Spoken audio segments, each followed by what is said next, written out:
Yao, kamusta mga kami sports? Ngayong araw na ito, ay pag-uusapan natin, Westbrook may binunyag. Pag-uusapan na din natin, Taurean Prince makakalaro na. Last season nga ay gumawa ng isang blockbuster trade ang Los Angeles Lakers upang matanggal sa kanilang kupunan itong si Russell Westbrook. Ito na nga ang pangalawang season ni Russell Westbrook para sa kanyang bagong kupunan na Los Angeles Clippers.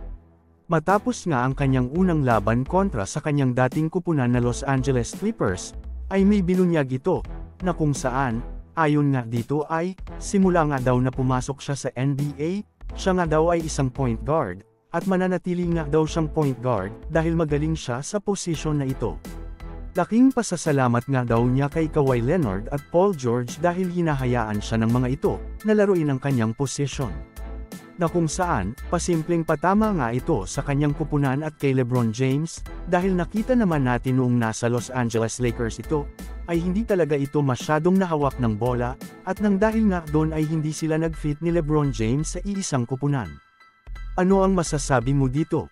Mag-comment lang. Samantala ako naman tayo sa sumunod na balita na kung saan, isa nga sa mga dahilan kung bakit nga ba nahihirapan na makakuha ng panalo ang Los Angeles Lakers, ay dahil sa mga core players nila na injured ngayong season. Kaya naman may magandang balita nga para sa Los Angeles Lakers, dahil ayon sa report na inilabs ng mga NBA insiders, ay available na nga para maglaro bukas itong si Taurean Prince kontra Miami Heat. Kaya naman magandang balita nga ito para sa Los Angeles Lakers, dahil napakalaking tulong ni Taurean Prince sa opensa ng Los Angeles Lakers, dahil consistent nga rin ito sa nayang outside shooting. Dagdag pa nga dito na komportable at swak rin ito sa playing style na mayroon si LeBron James. Ano ang masasabi mo dito? Mag-comment lang. So, ayon lamang ang ating mabilisang balita sa araw na ito, sana ay nag-enjoy ka.